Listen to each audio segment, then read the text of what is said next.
अफरीदी साहब, मैं पहली बात तो ये है कि मैं अप्रिशिएट करता हूँ कि प्राइम मिनिस्टर ने तकरीर बहुत अच्छी की है और पहली मरतबा ऐसा मौका आया कि अपोजिशन भी उस तकरीर को बड़ी गौर से सुन रही थी और लोगों ने वहाँ पे बेंच भी बजाया, इसमें कोई शक नहीं है और ये बड़ी अच्छी बात है। लेकिन एक एतराज़ जो पाकिस्तान पीपल्स पार्टी की तरफ से उसके बाद हुआ वो ये कि तकरीरें या लेक्चर्स नहीं, अमली इकदाम होने चाहिए और उनका ख्याल ये है कि आप तकरीरें करते हैं, चले जाते हैं और अमलन कुछ चीज़ सामने नहीं आते।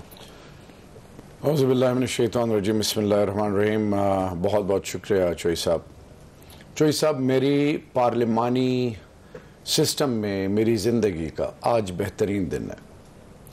आज मुझे बतौर एक member of the national assembly, बतौर एक member of the cabinet of the honourable prime minister, बतौर एक सियासी वर्कर और बतौर एक पाकिस्तानी, आज मेरा सर फ़ख्र से बुलंद इसलिए कि आज ऐवान में एक ऐसा माहौल देखा जो कि हमारे रिवायात की अक्कास था और प्राइम मिनिस्टर हुकूमत का जो भी हो उसको अल्लाह ने इज्जत दी होती है और पूरी कौम का वो वज़ीर आज़म होता है।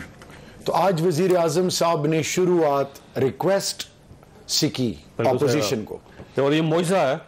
यानी पिछली जो हिस्ट्री है इमरान खान साहब की, उसमें पहली मरतबा ऐसा हुआ है कि उन्होंने ना किसी को चोर कहा है, ना उन्होंने एनआरओ की बात की है और उन्होंने स्टार्ट किया है कि आए मिल के इस्लाहात करते हैं। प्राइम मिनिस्टर साहब की पहली स्पीच, जब वो प्राइम मिनिस्टर बने तो उनकी पहली स्पीच जो थी उसको सबने अप्रिशिएट किया। फिर पार्लियामान में जो आया वो सबको पता है फिर क्या हुआ। मैं ज्यादा जब आज की स्पीच शुरू हुई तो ये जो इलेक्टोरल सिस्टम है हमारा, जो इस पे जो भी किसी ने आरओज़ का इलेक्शन का, किसी ने इल्जामात लगाए, किसी ने कुछ कहा, किसी ने कुछ कहा, आज उसकी जैसे इल्जामात लगते हैं कि जी क्रिमिनल जस्टिस सिस्टम है, जुडिशल सिस्टम है, जुडिशल रिफॉर्म्स हैं, इंस्टीट्यूशनल रिफॉर्म्स हैं, ये पार्लियामान का काम है और देखें जी नहीं आ रहे, फलाना नहीं आ रहा, ये धरना दे रहे हैं, ये अभी पीडीएम बन गया, ये हो गया। तो इसका अल्टीमेट सोल्यूशन क्या है कि पार्लियामान में आए एंड लेट्स सिट, और अगर आपके पास कोई सोल्यूशन है तो आप दें, ओपन ऑफर भी। अगली चीज,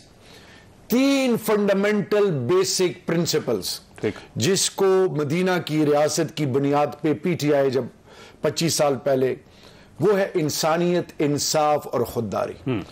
आज की तकरीर एपिक थी, एक लेक्चर था आने वाली नस्लों के लिए। मैंने तो यहां तक कैबिनेट में शेयर किया, बहुत अच्छी, मैं अभी आपको कह रहा हूं, एनर्जी थी उसके अंदर, ये असर था उसके ये अंदर। देखें जेयूआई, आज मैंने जेयूआई के मेंबरान को, पीपल्स पार्टी के मेंबरान को, पीएमएलएन के मेंबरान को थंपिंग करते हुए देखा है। मैं सिर्फ आज ये चाहता हूं कि पाकिस्तानी कौम की खुददारी, पाकिस्तानी कौम के अंदर जो इंसानियत है जब मुश्किल आती है, पाकिस्तानी कौम के अंदर जो दर्द है, और पाकिस्तानी कौम जितनी अजीम कौम है, हमें अब एक ऐसी सिम जाना है जहां पे नजरी का इख्तिलाफ तो जरूर हो लेकिन पाकिस्तान पे, इंसानियत पे और इंसाफ पर कोई सौदेबाजी ना हो। फिर जब खुददारी की बात आई तो एक वेरी क्लियर मैसेज कि हम अमन में तो सबका साथ देंगे लेकिन किसी कॉन्फ्लिक्ट में किसी का साथ नहीं देंगे। हम किसी के जर खरीद नहीं है, हमें कोई खरीद नहीं सकता, हमारी कोई वैल्यू और कोई अड्डा नहीं दिया जाएगा पाकिस्तान में। एब्सोल्युटली एक क्लियर एक पॉलिसी है और इसमें अमल भी होना चाहिए। एब्सोल्युटली। मदद चाहता हूँ नाज भाई साहब, ये फरमाइएगा कि आज प्राइम मिनिस्टर साहब ने हाथ बढ़ाया अपोजिशन की तरफ, लेकिन बिलावल साहब की तरफ से जो जवाब आया वो मेरा ख्याल है कोई अच्छा नहीं था। उन्होंने कहा जी कि ये इलेक्टोरल रिफॉर्म्स पे सीरियस नहीं है, तो इस पे सीरियसनेस का फुकदान है। दूसरा उन्होंने कहा कि ये जो लेक्चर है, हम ये लेक्चर सुनने के लिए नहीं आए, परफॉर्मेंस होनी चाहिए। मेरा ख्याल है बड़ा दिल किया था आज प्राइम मिनिस्टर साहब ने, तो अपोजिशन की तरफ से भी रिस्पांस अच्छा आना चाहिए था लेकिन नहीं आया। बिस्मिल्लाहिर्रहमानिर्रहीम। देखिए, आज वजीर आजम साहब ने खिताब किया और बिल्कुल अपोजिशन ने बहुत ही खामोशी से उनकी बात भी सुनी और यही तरीका बिलावल भुट्टो साहब ने आज वाज़ेह तौर पे अपनी तकरीर में भी कहा कि भाई आप अगर वहां बैठना चाहिए था ना, आप अगर हमारी बात सुनेंगे, आप अगर हमारी तकारीर सुनेंगे, हमारी बात सुनेंगे, क्योंकि हमने देखें बिलावल साहब थ्रू आउट पूरे बजट के सेशन में उन्होंने बहुत कंट्रीब्यूट किया है और वो सिर्फ एक दिन आके कुछ घंटों के लिए नहीं आए, वो रेगुलरली बैठते रहे और जो भी पार्लियामेंट्री प्रोसीजर था उसका हिस्सा बनते रहे। लेजिस्लेशन में, अमेंडमेंट्स में, कट मोशंस में, हर चीज में उन्होंने कंट्रीब्यूट किया है। तो खैर ये तो बजट के पूरे प्रोसीजर में बिलावल भुट्टो साहब का कलीदी किरदार है और पीपल्स पार्टी का हर मेंबर हमने श्योरिटी की थी कि वी विल बी देयर और हमने पार्टिसिपेट किया। अब बात यह है कि वजीर आज़म बिलावल साहब खुद क्यों चले गए? नहीं बैठना चाहिए था। नहीं ठीक है, उन्होंने बात की, उनकी पार्टी के तमाम दीगर लोग बैठे थे, हम सब वहां पे मौजूद थे, हमने तकरीर सुनी है प्राइम मिनिस्टर साहब की, और मैं समझती हूँ कि जो डेमोक्रेटिक जो नॉर्म्स हैं उसी के मुताबिक हम एक दूसरे को पेशेंस के साथ और टॉलरेंस के साथ सुनना भी चाहिए। आज हमने बैठ के सुना। वैसे तकरीर कैसी थी प्राइम मिनिस्टर की? देखिए मैं अब इस पे बात कर रही हूँ। पहली बात, वजीर आजम साहब ने जो शुरू की अपनी तकरीर में, उन्होंने उसमें इलेक्टोरल रिफॉर्म्स की बात कही। जावेद चौधरी साहब जो बिलावल साहब परफॉर्मेंस की बात कर रहे हैं ना, वो इसलिए हम परफॉर्मेंस की बात कर रहे हैं कि जब इलेक्टोरल रिफॉर्म्स वजीर आजम साहब कह रहे हैं होने चाहिए, हम भी कहते हैं इलेक्टोरल रिफॉर्म्स तो बिल्कुल ऐसे होने चाहिए कि फ्री एंड फेयर इलेक्शन हो, ट्रांसपेरेंट हो। लेकिन बात यह है कि जब मैं देखती हूँ कि कश्मीर में जो आजाद कश्मीर में इलेक्शन हो रहे हैं, उसके अंदर जो कश्मीर अफेयर्स के मिनिस्टर हैं उनको कंपेन मैनेजर बनाया जा रहा है, और वहां पे जिस किस्म की बातें हो रही हैं, जिस तरह लोगों को स्टेट मशीनरी इस्तेमाल करके हरासा किया जा रहा है, जबर किया जा रहा है वहां पे लोगों के ऊपर, और पूरी स्टेट मशीनरी इस्तेमाल हो रही है कश्मीर के इलेक्शंस के ऊपर। ये टाइम है वजीर आजम के लिए कि कश्मीर के इलेक्शन साफ शफाफ कराने में अपना रोल प्ले करें। ये क्या इलेक्शन कमीशन, इसके ऊपर हम इलेक्शन कमीशन को लिख रहे हैं, हमने लेटर्स लिखे इलेक्शन कमीशन को, कॉल और फेल में तजाद है। बिल्कुल, हमने इलेक्शन कमीशन को लेटर्स लिखे हैं कि जी यहाँ पे किस तरह एक मिनिस्टर, सिटिंग मिनिस्टर जो है, फेडरल मिनिस्टर इलेक्शन कैंपेन का हेड कैसे बना हुआ है, ये किस किस्म की बातें हो रही है कश्मीर के अंदर जो हम देख रहे हैं, किस तरह से लोगों को खरीद लॉयल्टीज को परचेज किया जा रहा है। तो ये जब इरेगुलरिटीज, तकरीर अच्छी लगी लेकिन आपको जो उसका कंटेंट है वो अच्छा नहीं लगा। देखिए बात यह है कि जब एक तरफ आप स्टेट मशीनरी इस्तेमाल कर रहे हैं कश्मीर के आजाद कश्मीर के इलेक्शन में धांधली करने के लिए, और दूसरी तरफ आप इलेक्टोरल रिफॉर्म्स की बात कर रहे हैं, आपको कह रहे हैं कि आप बैठे ताकि इलेक्टोरल रिफॉर्म्स हो, और कम से कम एक इलेक्शन जो अगला है वो तो बेहतर हो। 1970 के बाद कोई इलेक्शन पाकिस्तान में ठीक नहीं हुआ, ऑब्जेक्शन हुए सर जगह इलेक्शन पे। ये तो बड़ा अच्छा मौका है आपके पास। चाहिए, they need to walk the talk, सिर्फ बातों से नहीं चलेगी, इनके पास हुकूमत है। बैठेंगे तो नहीं देखिए बात यह है, मैंने आपको इतनी बड़ी मिसाल दी है कि कश्मीर अफेयर्स के मिनिस्टर होकर कैंपेन चला रहे हैं कश्मीर के इलेक्शंस का। ये कैसे मुमकिन है?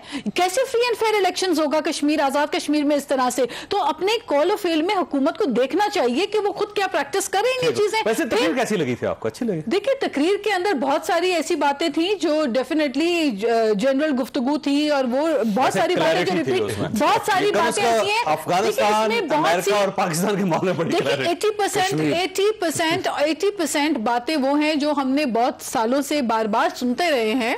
वजीर आजम साहब की ये बातें जो वो इलेक्शन से पहले भी कहा करते थे, वही बातें अब भी कर रहे हैं। बात यह है कि तकरीर वैसी है जो पहले थी। नहीं देखिए तकरीर बातें नहीं, देखिए बात अच्छी लगे या बात बुरी लगे, बात यह है कि हमें देखना है कि अमल क्या हो रहा है, हमें ये देखना है कि अनएम्प्लॉयमेंट बढ़ रही है, हमें देखना है बेरोजगारी बढ़ रही है, हमें देखना है कि अवाम की कुव्वत खरीद जो है वो कम होती जा रही है। अच्छा वैसे रिजवान साहब हमारे नामनिगार हैं, ये वहां पे थे रिपोर्टर कौमी असेंबली में। मैं इनसे एक सवाल करना चाहता हूं, अगर आप लोग इजाजत दें तो। रिजवान साहब आपका बहुत शुक्रिया। ये फरमाइएगा सर, ये जब बिलावल भुट्टो और कुरैशी साहब के दरमियान वहां पे खासी गर्मा गर्मी हुई, तो उसके बाद यूं महसूस होता था कि अपोजिशन शायद प्राइम मिनिस्टर साहब को तकरीर नहीं करने देगी, लेकिन वो जो सेटलमेंट हुई उसके बाद ये फैसला हुआ कि ठीक है अपोजिशन भी बैठ के सुनेंगी, प्राइम मिनिस्टर साहब तकरीर करेंगे, और प्राइम मिनिस्टर साहब शायद उसमें चंद लफ्ज हैं जो चोर नहीं कहेंगे, डाकू नहीं कहेंगे, किसी को एनआरओ नहीं कहेंगे, तो उससे ये मामला हुआ, हल हो गया।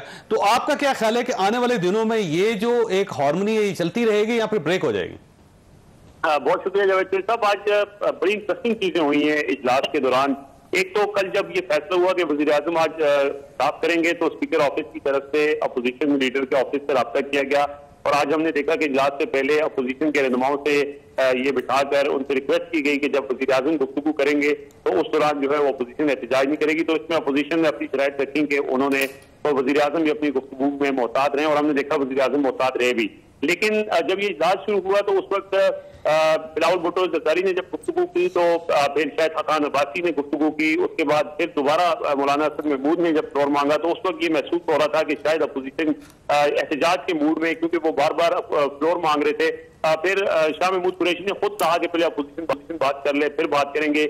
आज जब वज़ीर आज़म गुफ्तगू कर रहे थे तो उस दौरान हमने ये देखा कि मुस्लिम लीग नून के जो अरकान थे, जिसमें मरियम औरंगजेब और उनके हमरा कुछ 6-7 अरकान, वो उनके गुफ्तगू में बार बार लुकमे दे रहे थे। तो ख्वाजा साद रफीक जो बिल्कुल अगली नशिस्त पर बैठे थे, उन्होंने उनको इशारा किया कि आप खामोश रहें। जब वो खामोश नहीं रहे तो फिर उन्होंने एक रुकन असेंबली खेलदास कोस्तानी के नाम एक चिट्ठी लिख के उनको दी कि ये इनको जाके खामोश कराओ।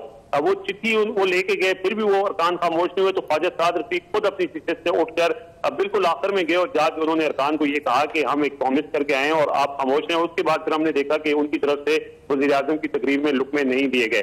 तो ये एक सेटलमेंट हुई है। आज अपोजिशन और हुकूमत के दरमियान के दोनों तरफ से जो है वो बात को सुना जाएगा। और इसका बैकग्राउंड जाहिर आपने जब देखा कि शहबाज शरीफ की तकरीर के दौरान उस वक्त भी मैं आपको ये बताऊं कि वज़ीर आज़म ऑफिस से हमारे ज़राए ने हमें ये कंफर्म किया था कि वज़ीर आज़म ने खुद ये कहा था कि क्योंकि मुझे तकरीर करने की इजाजत नहीं दी जाती, जब भी मैं तकरीर करता हूं तो उसमें अपोजिशन शोर मचाती है, तो अब से अपोजिशन लीडर भी अगर तकरीर करेंगे तो उसमें भी जो है वो हुकूमत उनको हुकूमती रहनुमा जो है वो एहतजाज करें। तो हमने देखा फिर 2 दिन बिल्कुल जो इजलास था वो एक तरह से हो नहीं सका। तो उसके बाद ये आज जो डेवलपमेंट हुई है कि पहली दफा वज़ीर आज़म की जो तकरीर है, इससे पहले एक जो कश्मीर के मामले पे मुश्तरका इजलास हुआ था उस वक्त अपोजिशन ने सुनी थी और आज ये दूसरी दफा है कि वज़ीर आज़म की। अच्छा, ये फरमाए रिजवान साहब के इसमें बिलावल साहब उठ के चले गए ईवान से, इसी तरह मौलाना फजलुर रहमान साहब के साहबजादे असदुर रहमान वो भी वहां पे नहीं थे, इस तरफ से पाकिस्तान मुस्लिम लीग नून के जितने सीनियर लोग थे ये उठकर चले गए, ये चले गए ईवान से, ये इन्होंने बैठ के तकरीर क्यों नहीं सुनी? जी देखें, इसमें हालांकि जैसे नाज़ साहिबा ने कहा कि काफी बड़ी तादाद थी, लेकिन जो सीनियर रहनुमा थे जैसे आपने कहा बिलावल भुट्टो पहले ही चले गए थे, मौलाना असद महमूद आधी तकरीर के दौरान बैठे रहे, फिर हमने देखा नमाज असर का जब अजान हुई तो उसके बाद वो भी उठकर चले गए। शायद हकान अब्बासी थोड़ी देर के लिए आए थे, फिर वो भी चले गए।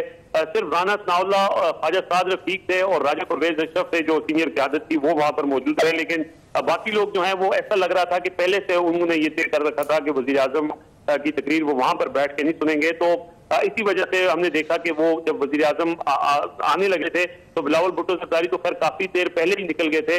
जब शाह महमूद कुरैशी गुफ्तगू करने आए थे तो उस वक्त भी बिलावल भुट्टो ज़रदारी कुछ देर के लिए बाहर गए थे, जब खुद शाह महमूद कुरैशी ने उनको ललकारा भी कि आप भाग गए हैं, जिसका बाद में मौलाना असद महमूद ने भी जिक्र किया कि भागे हम नहीं है, भागे तो आप हैं। तो फिर बिलावल भुट्टो ज़रदारी आ गए थे, उन्होंने शाह महमूद कुरैशी की बात सुनी, लेकिन वज़ीर आज़म के हवाले से जो है वो बिल्कुल ये है कि जो सीनियर लीडरशिप है जैसे शायद हकान अब्बासी हैं वो वहां पर मौजूद नहीं थे। बिलावल भुट्टो। अच्छा, आपसे आखिरी सवाल रज़वान से ये फरमाइए कि ये मियां शहबाज शरीफ साहब आज इम्कान था कि वो आएंगे लेकिन आज भी नहीं आए, ये कुछ सेटलमेंट थी या फिर वाकई मजबूरी थी मियां साहब की? देखिए, इसमें बिलावल भुट्टो ज़रदारी ने आज उनके ऊपर काउंट किया है। उन्होंने कहा है कि हमारे 2 अरकान की बहुत करीबी फौतियां हुई थी लेकिन वो आखिरी टाइम पे फ्लाइट पकड़कर पहुंचे और उन्होंने बड़ी सख्त से इस बात को बार बार जिक्र किया कि मुस्लिम लीग नून के अरकान जो गैर हाजिर थे उस पर उन्होंने शदीद तहफ़्फ़ुज़ात का इज़हार किया। फिर जो अपोजिशन की मुश्तरका पार्लिमानी पार्टी का जो इजलास था उससे भी उन्होंने बाइकआउट का ऐलान किया। और इसमें एक और चीज जैसे आपने ये कहा कि ये हो सकता है क्योंकि मुस्लिम लीग नून के अंदर से भी जो है वो इसके खिलाफ काफी आवाजें उठी और खुद शायद हकान अब्बासी जब तकरीर करने आए तो उन्होंने कहा हम बिलावल भुट्टो ज़रदारी की बातों की तायीद करते हैं। यानी उन्होंने जो अपोजिशन को जो मुस्लिम लीग नून के उन अरकान के ऊपर तनकीद की जो कल गैर हाजिर थे जिसमें खुद अपोजिशन लीडर शहबाज शरीफ भी थे, तो इस हवाले से जो है बिल्कुल इनका जो कॉन्फ्लिक्ट है वो बिल्कुल आया हो चुका है। ठीक हो गया रज़वान साहब, आपका बहुत बहुत शुक्रिया। ख्वाजा यहाँ पे छोटी सी ब्रेक और ब्रेक के बाद दोबारा हाजिर होता है।